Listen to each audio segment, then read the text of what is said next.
On ne vient pas sur la planète de Saint-Flour pour admirer son industrie, mais plus ses paysages pastoraux, ses paysages naturels, agricoles.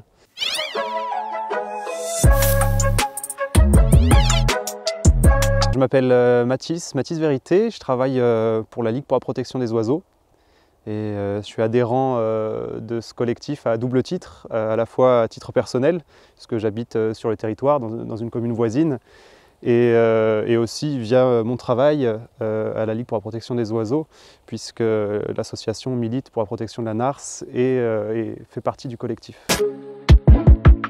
La narce, pour moi, c'est un peu un terrain de jeu. C'est un endroit où j'aime bien venir les week-ends pour observer les oiseaux.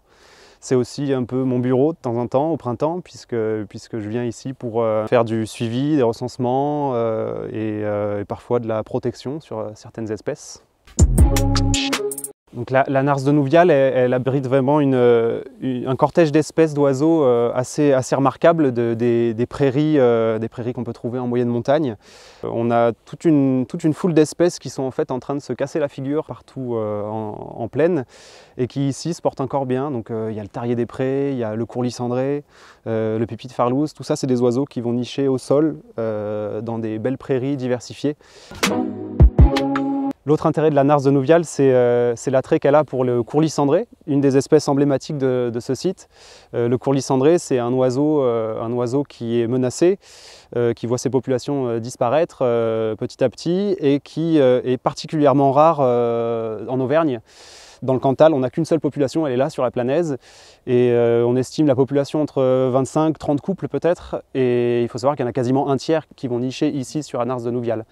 Ils vont nicher ici, ils vont se reproduire ici et ils vont aussi utiliser ce secteur comme zone de dortoir hors période de reproduction. Donc si vous venez dès le mois de mars sur la narce de Nouvial, vous allez pouvoir voir des groupes de courlis, des fois de quelques vingtaines d'individus.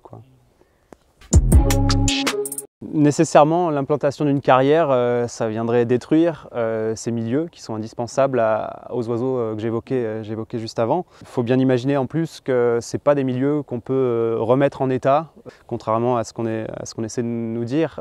Ces prairies, elles se forment sur une formation géologique qui ne pourra pas se retrouver une fois que ça aura été exploité. Il y a vraiment un équilibre fragile qui serait menacé en cas d'installation d'une carrière. Il faut aussi bien penser qu'on ne pourra pas revenir à ce qu'on a aujourd'hui en cas d'exploitation. La terre qu'il faudrait exploiter, c'est celle qui va conditionner ce milieu. C'est celle qui va conserver cette eau au printemps quand ça s'inonde, c'est celle qui va permettre de faire pousser ces plantes-là qui sont si importantes dans le milieu. Donc la compensation, c'est une utopie pour un milieu comme celui-ci.